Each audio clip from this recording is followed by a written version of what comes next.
കേന്ദ്രം ഭരിക്കുന്ന ബി.ജെ.പി. ഇപ്പോൾ സാമ്പത്തിക തട്ടിപ്പിന്റെ പേരിൽ നാണം കെട്ട് തല താഴ്ത്തിയിരിക്കുന്ന കാഴ്ചയാണ്. ദേശീയ തലത്തിൽ അയോധ്യ രാമക്ഷേത്രത്തിലെ കൊള്ളയാണ് ബി.ജെ.പിക്ക് തിരിച്ചടിയായതെങ്കിൽ ഇങ്ങ് കേരളത്തിൽ തെരഞ്ഞെടുപ്പ് ഫണ്ട് തിരിമറി പാർട്ടിയെ നാണം കെടുത്തിയിരിക്കുകയാണ്. കേരളത്തിൽ ഇക്കഴിഞ്ഞ നിയമസഭാ തെരഞ്ഞെടുപ്പിനായി കേന്ദ്ര നേതൃത്വം നൽകിയ പണം ബി.ജെ.പി. നേതാക്കൾ തന്നെ അടിച്ചുമാറ്റിയത് പാർട്ടിക്കുണ്ടാക്കിയിരിക്കുന്ന ക്ഷീണം ചെറുതല്ല. ബി.ജെ.പി. സംസ്ഥാന അധ്യക്ഷൻ രാജീവ് ചന്ദ്രശേഖറിന് കനത്ത തിരിച്ചടി നൽകി ഓരോ ദിവസവും തട്ടിപ്പിന്റെ പുതിയ വിവരങ്ങളാണ് പുറത്തു വന്നുകൊണ്ടിരിക്കുന്നത്.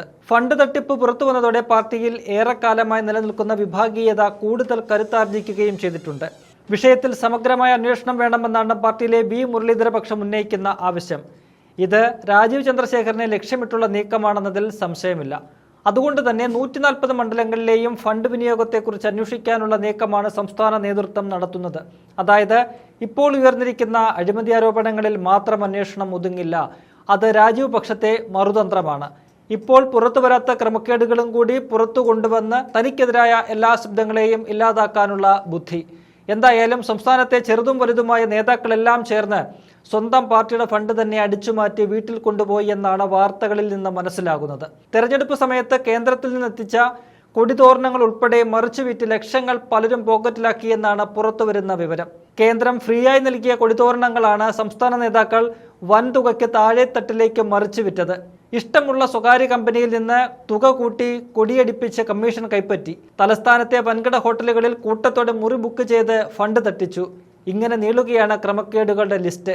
അതിനിടെ കൊടിയടിച്ചതിൽ നേതാവിന് കമ്മീഷൻ നൽകിയ ഒരു കമ്പനി പ്രതിനിധിയുടെ ഫോൺ ശബ്ദരേഖ പുറത്തു വന്നത് വിവാദം ആളിക്കത്തിക്കുകയാണ്. കൊടി തയ്യാറാക്കിയതിന്റെ മുഴുവൻ തുകയും പാർട്ടി നൽകും മുൻപ് 31 ലക്ഷം രൂപ കമ്മീഷനായി പാർട്ടി നേതാവിന് നൽകിയെന്നാണ് ശബ്ദരേഖയിൽ പറയുന്നത്.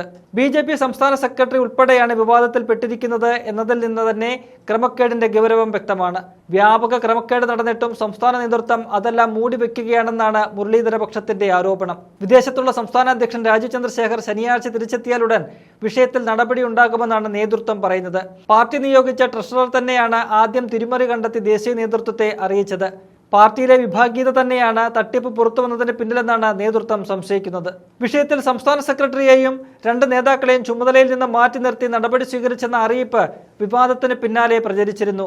എന്നാൽ സംസ്ഥാന അധ്യക്ഷന്റെ ലെറ്റർ പാഡിൽ പ്രചരിച്ച ആ അറിയിപ്പ് വ്യാജമെന്ന് കാട്ടി നേതൃത്വം പോലീസിൽ പരാതി നൽകി. അതോടെ ഫണ്ട് തട്ടിപ്പിനിടെ വ്യാജ ലെറ്റർ വിവാദവും പാർട്ടിയെ കുരുക്കിലാക്കി.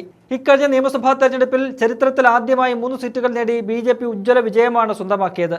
എന്നാൽ അതിന്റെ ശോഭ കെടുത്തുന്ന വിവാദമാണ് ഇപ്പോൾ പാർട്ടിയിൽ ഉയർന്നിരിക്കുന്നത് എന്നതിൽ സംശയമില്ല. ഇതിൽ കേന്ദ്ര നേതൃത്വവും RSSും കടുത്ത അതൃപ്തിയിലുമാണ്. കേരളത്തിലെ ബി.ജെ.പിക്ക് തെരഞ്ഞെടുപ്പിലല്ല തെരഞ്ഞെടുപ്പ് ഫണ്ടിലാണ് താല്പര്യമെന്ന വിമർശനം ഏറെ നാളായുണ്ട്. അത് ശരിവെക്കുന്ന സംഭവങ്ങളാണ് ഇപ്പോൾ പുറത്തു വന്നുകൊണ്ടിരിക്കുന്നത്.